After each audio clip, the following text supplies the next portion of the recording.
अगर मैं कह दूं तुम मुझे चुड़ैल लगती हो तो क्या कर लोगी?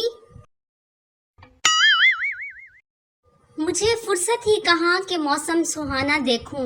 मैं अपने मोबाइल से निकलूं तो जमाना देखूं। मोहब्बत हो जाए या लाइट चली जाए, एक बार तो बंदा अंधा ही हो जाता है। इजी लोड तक तो ठीक था, लेकिन अब कहती है सिलेंडर भी भरवा के दो। दोस्तों, इसे कहते हैं मुंह उठाकर चले आना। किस्मत में दो ही दोस्त थे, एक इंश्योरेंस एजेंट बन गया और एक ने नेटवर्क मार्केटिंग ज्वाइन कर ली। अब दोनों का फोन उठाते हुए डर लगता है।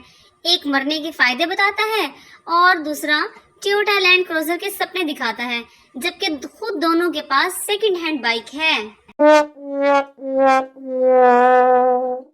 लंबी रातें आ रही हैं, मोबाइल में ट्रैक्टर की बैटरी लगवा लो। पाकिस्तान में दूसरी शादी करने वाले को उसकी पहली बेगम से ज्यादा दूसरों की बीवियां नफरत से देखती हैं। वो पूछना ये था कि बेरोजगार होने के लिए 16 साल की पढ़ाई जरूरी है क्या? Game over. इस तरह तो डॉक्टर्स भी बीपी चेक नहीं करते जिस तरह आजकल लोग डीपी चेक करते हैं। अगर कोई घर में हाथ पे हाथ रखकर बैठा है तो यकीन कर लें, या तो मोबाइल चार्ज पर लगा है या वाईफाई बंद है।